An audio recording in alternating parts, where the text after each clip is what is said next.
சின்ன லிஸ்ட் மட்டும் இப்ப நம்ம பார்ப்போம்.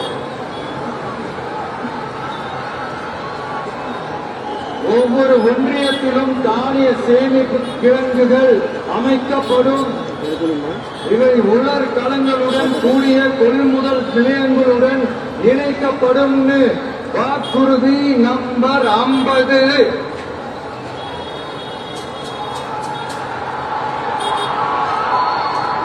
கொப்பரை தேங்காயை தமிழக அரசே கொள்முதல் செய்யும். அதிலிருந்து தேங்காய் எண்ணெயை உற்பத்தி செய்து நியாய விலை கடைகள் மூலம் விற்பனை செய்ய நடவடிக்கை எடுக்கப்படும். வாக்குறுதி நம்பர் 66.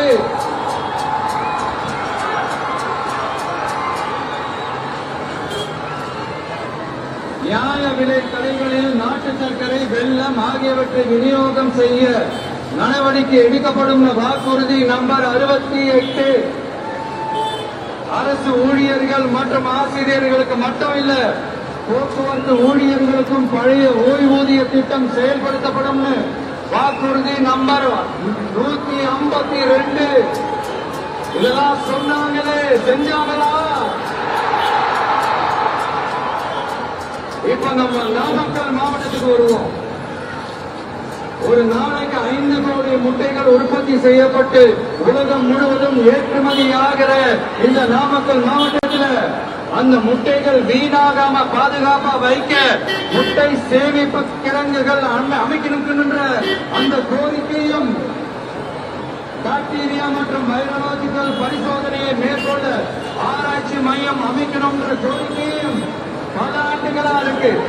ஆனா அதை இதுவரைக்கும் ஆண்ட கட்சிகளும் சரி, இப்ப ஆளும் கட்சிகளும் சரி, அதை பத்தி கொஞ்சம் கூட யோசிக்கவே இல்லை. அப்புறம் திமுக எம்எல்ஏவுக்கு சொந்தமான ஒரு மருத்துவக் கல்லூரியில் நடைபெற்ற கிட்னி திருட்டு, அதுதான் நாடறிஞ்ச விஷயமாச்சு. அதுதான் திருச்சியிலே பேசியிருந்தேன். ஆனா அதுல நம்ம நாமக்கலை சேர்ந்தவங்க தான் அதிகமா பாதிக்கப்பட்டிருக்கிறதா சொல்றாங்க. அதிலும் குறிப்பா விசைத்தறியில் பணிபுரியும் ஏழை பெண்களை குறிவைத்து கிட்னி திருட்டு நடந்திருக்கிறத சொல்றாங்க.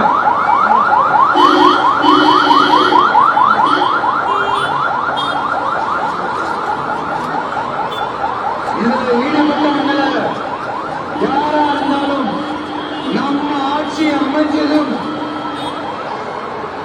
கடுமையாக தண்டிக்கப்படுவார்கள்.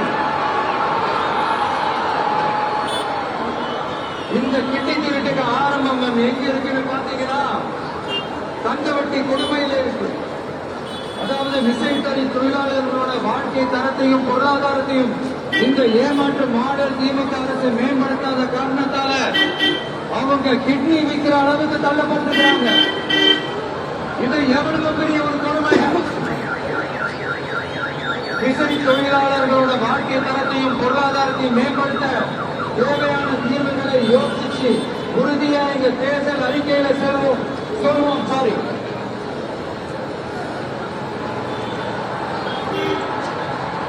நான் இந்த சுற்றுப்பயணத்துல எல்லா ஊருக்கும் போகும்போது ஒரே விஷயத்தான் மக்கள் ரிப்பீட்டடா நம்ம கிட்ட சொல்றாங்க. அடிப்படை சாலை வசதி, குடிக்க நல்ல குடிநீர், ஒரு நல்ல மருத்துவ வசதி இல்ல, நல்ல டாக்டர்ஸ் இல்ல, பெண்கள் பாதுகாப்பு, இதுதான் அவங்க கேட்கிற அந்த அடிப்படை விஷயங்கள். அவங்க பெருசா எதுவுமே கேட்கறது இல்ல. என்னப்பா இந்த விஷயம் எங்க போனாலும் கேள்வியா கேட்கிறாரு. இவர் வந்தா என்ன செய்வாருன்னு கேட்டதுக்கு 2 இடத்துல அதுக்கான விளக்கத்தை ஒண்ணு சொன்னோம்.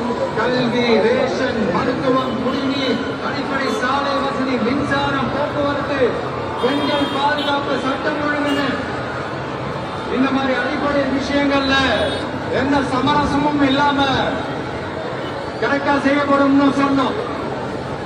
இதைத்தானே எல்லாரும் சொன்னாங்க. அதே தான் இவரும் சொல்றாரு. இவர் என்ன புதுசா என்ன சொல்லிட்டாரு? புதுசா எதுவுமே சொல்லலையே.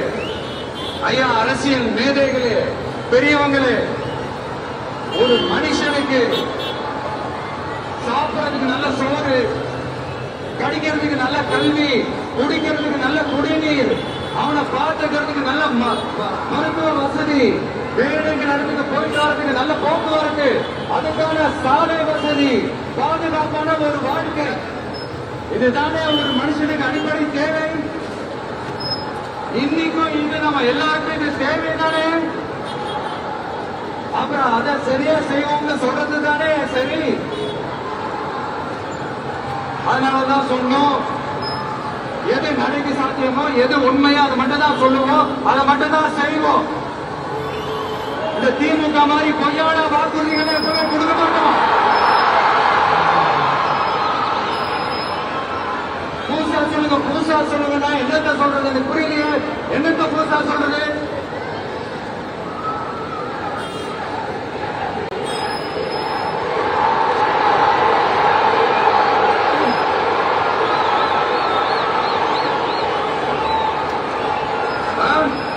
புதுசா என்னப்பா சொல்றது?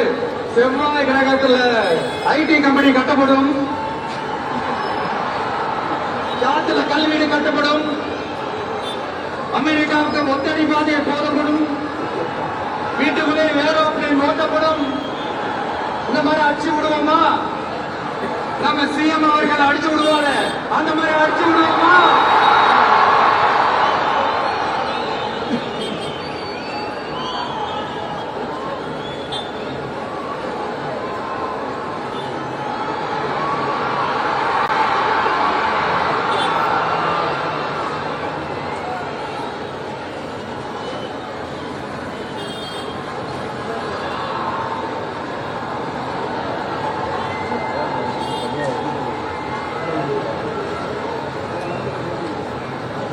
நான் ஏற்கனவே சொன்னதை நான் திரும்பவும் சொல்றேன்.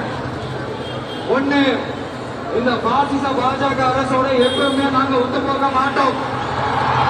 ஒண்ணு. ரெண்டாவது, இந்த திமுக அரசு மாதிரி அண்டர் கிரவுண்ட் டீலிங், மறைமுக உறவுக்காரர்களா இந்த பாஜகவோட எப்பவுமே நாம இருக்க மாட்டோம். ரெண்டு. மூணாவது, பூச்சிக்கு முன்னோரு தடவை அம்மா அம்மா அம்மான்னு சொல்லிக்கிட்டு ஜெயலலிதா மேடம் சொன்ன அந்த விஷயத்தை டோட்டலா மறந்துட்டு ஒரு பிறந்தா கூட்டணியா ஒரு கூட்டணியை ஒண்ணு அமைச்சுக்கிட்டு கேட்டா தமிழ்நாட்டோட நலனுக்காக இந்த பாஜகவோட கூட்டணி வச்சிருக்கோம்னு சொல்லிக்கிறாங்களே, அவங்கள மாதிரியும் நாம இருக்க மாட்டோம். நான் தெளிவா கேட்கிறேன், இந்த பாஜக அரசு தமிழ்நாட்டுக்கு என்ன செஞ்சுட்டாங்க? வீட்டை ஒழிச்சுட்டாங்களா? கல்விக்கு தேவையான இந்த நிதியை முழுசா கொடுத்துட்டாங்களா? இல்ல தமிழ்நாட்டுக்கு தேவையான எல்லா விஷயங்களையும் சரியா செஞ்சுட்டாங்களா? அப்புறம் எதுக்காக இந்த சந்தர்ப்பவாத கூட்டணின்னு நான் கேட்கல. புரட்சி தலைவர் எம்ஜிஆர் அவர்களோட உண்மையான தொண்டர்கள் அவங்க கேட்கிறாங்க. சரிப்பா, அவங்க கூட்டு பொறியல் அப்படி எதையாவது கேட்டுக்கிருக்கோம், நமக்கு எதுக்கு? மக்களே, இன்னொரு முக்கியமான விஷயம், இதை கவனமா கேளுங்க. அதிமுக பாஜக நேரடி ஒரு உறவுக்காரர்கள் எல்லாருக்குமே தெரியும். அவங்களோட கூட்டணி மேல மக்களுக்கு எந்த ஒரு நம்பிக்கையும் இல்லைன்னு எல்லாருக்குமே தெரியும். ஆனா அட் த சேம் டைம் இந்த திமுக குடும்பம் இந்த பாஜகவோட அண்டர் கிரவுண்ட் டீலிங், மறைமுக உறவுக்காரர்களா இருக்காங்க என்பது தயவு செஞ்சு மறந்துடாதீங்க. வரப்போற தேர்தல், அடுத்த வருஷம் வரப்போற தேர்தல் நீங்க திமுகவுக்கு ஓட்டு போட்டீங்கன்னா அது பாஜகவுக்கு ஓட்டு போட்ட மாதிரி.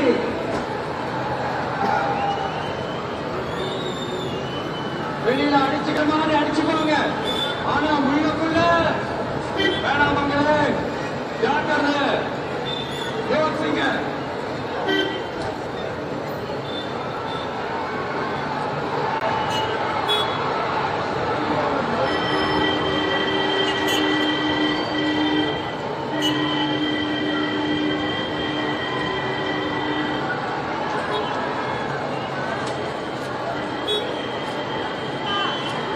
அதனாலதான்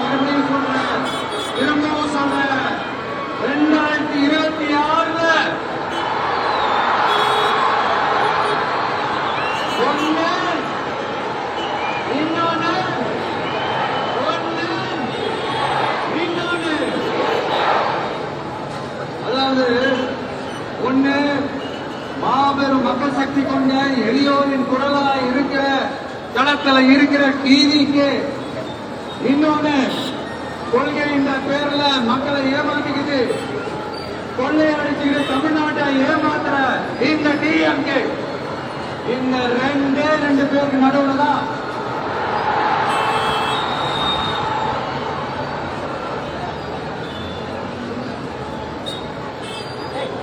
இப்படி ஒரு மோசமான ஒரு ஆட்சியை கொடுக்கிறாங்களே, இந்த திமுக அரசு மறுபடியும் ஆட்சிக்கு வரணுமா? உங்க உண்மையான மக்களாட்சி, மனசாட்சி உள்ள மக்களாட்சி, உங்க நம்ம டிவிக்கு மறுபடியும் ஆட்சி அமைக்கணுமா? சாரி, இப்ப ஆட்சி அமைக்கணுமான்னு கேட்டேன்.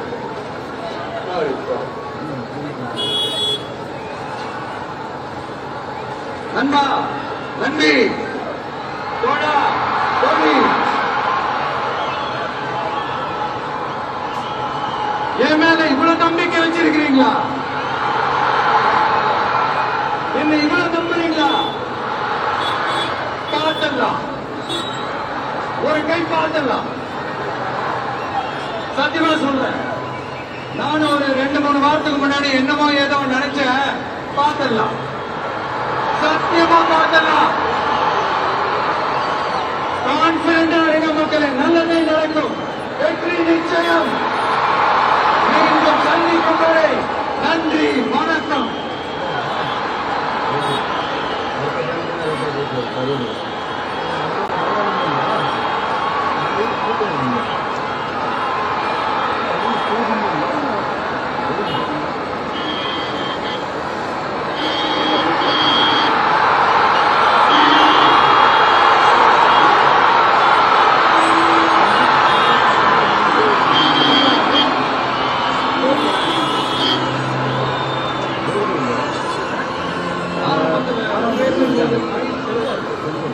சாரி, எனக்கும் அந்த மைக்குக்கும் ஒரு மாதிரி ரொம்ப டிஃபரன்ஸா கேட்டுட்டு இருந்துச்சு.